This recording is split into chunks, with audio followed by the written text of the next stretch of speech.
અને હવે વાત કરીએ સૌરાષ્ટ્ર સિવાયના રાજ્યના અન્ય જિલ્લાઓમાં વરસાદ.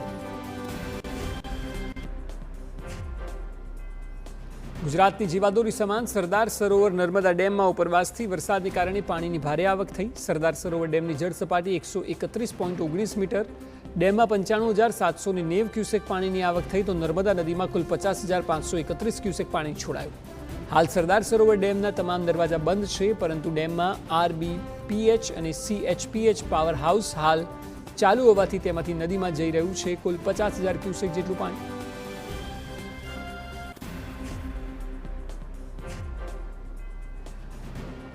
બનાસકાંઠાના અમીરગઢના ઇકબાલગઢમાં ફૂંકાયું નાનકડું વાવાઝોડું. વીજળીના કડાકા ભડાકા સાથે વરસ્યો વરસાદ. અહીં ખેતરોમાં ઊભો પાક ભારે પવનને પગલે નમી ગયો.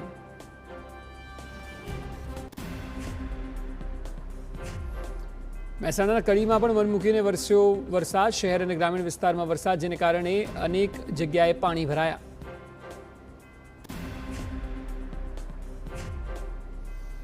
અરવલ્લીના મેઘરાજમાં પણ મેઘાએ બોલાવી ધડબડાટી. મેઘરજ સહિત ગ્રામ્ય વિસ્તારોમાં વરસાદ તો જીતપુર, રેલાવાડા, ઈસરી સહિતના ગામડાઓમાં પણ ભારે વરસાદ વરસ્યો.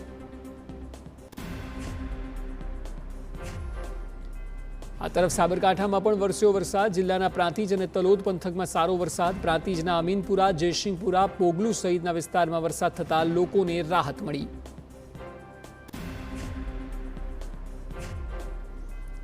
પાટણમાં પણ વરસ્યો નોંધપાત્ર વરસાદ. પાટણના સિદ્ધપુર પંથકમાં ગાજવીજ અને ભારે પવન સાથે મેઘરાજાની પધરામણી. ભારે ઉકળાટ બાદ વરસાદ વરસતા વાતાવરણમાં ઠંડક, ખેડૂતો ખુશ.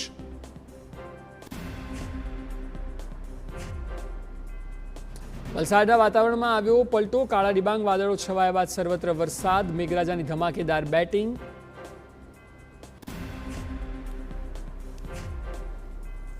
ડાંગમાં વરસાદી માહોલ વચ્ચે ભેખડ ધસી પડવાની ઘટના સામે આવી. ડાંગના સાપુતારા ઘાટમાર્ગમાં ભેખડ ધસી પડતા સાપુતારા જતા પ્રવાસીઓનો વાહન વ્યવહાર પ્રભાવિત થયો.